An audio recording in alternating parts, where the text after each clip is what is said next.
Aizvadītajā nedēļā Alūksnes biznesa stacijā pulcējās jaunieši, lai piedalītos Alūksnes novada jauniešu fórumā. Uzrunātie fóruma dalībnieki labprāt izmanto šādas iespējas. Kā viņi paši raksturo, tā ir iespēja satikties ar citiem aktīviem novada jauniešiem un iegūt kontaktus, kas var noderēt tālākajai nākotnē. Bet pats galvenais, nenoliedzam, ir iegūtās zināšanas. Es teiktu, mēs esam paņēmuši daudz lietu, kā iniciatīva no jauniešu puses spēj sniegt reālus projektus un to visu izpildīt. Un mums var būt šādi vienkārši burvīgi pasākumi. Daudz kas jauns, daudz kas interesants, ko tālāk varēs dzīvē izmantot. Un Krišjānis, es teikšu, patiešām aprakstīja lielāko daļu, ko es esmu arī ieguvis. Es teiktu, ka jaunieši var runāt paši par sevi. Te ir savācies diezgan liels loks priekš tā, cik mums ir daudz vispārīgi jauniešu Alūksnē. Es teiktu, ka mums nāk visi aktīvākie jaunieši. Tieši tie, kuri iesaistās ikdienā un tie, kuri dara visu, tie nāk arī šeit un redz šīs iespējas. Es teiktu, diezgan liels loks.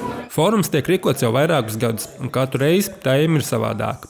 Šoreiz bija izraudzīta aktualitāte, kas ir īpaši jauniešiem arī ikdienā. Šogad tas bums ir digitālais darbs, un ko jaunieši grib darīt, kur viņus sasniegt, kā viņiem palīdzēt attīstīt digitālas prasmes.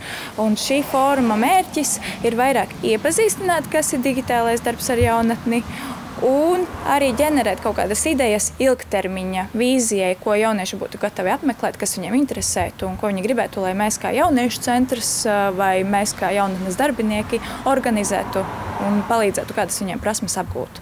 Un tad viņi fóruma laikā arī ģenerēs ideju tādu karti, idejas, ko viņi gribētu darīt. Fóruma rīkotāji ļoti priecājās par jauniešiem, kuri šādos pasākumos piedalās regulāri.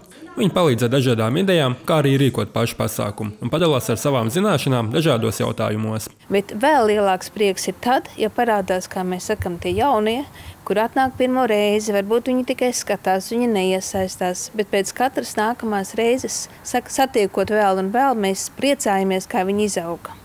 Jo tas posms, darbs ar jaunatni, kā es vienmēr saku, attīstās pa spirāli. Tas nav tā, ka vienā dienā atnāk jaunietis, kas ir gatavs visu darīt, gatavs iesaistīties un viss uzreiz notiek.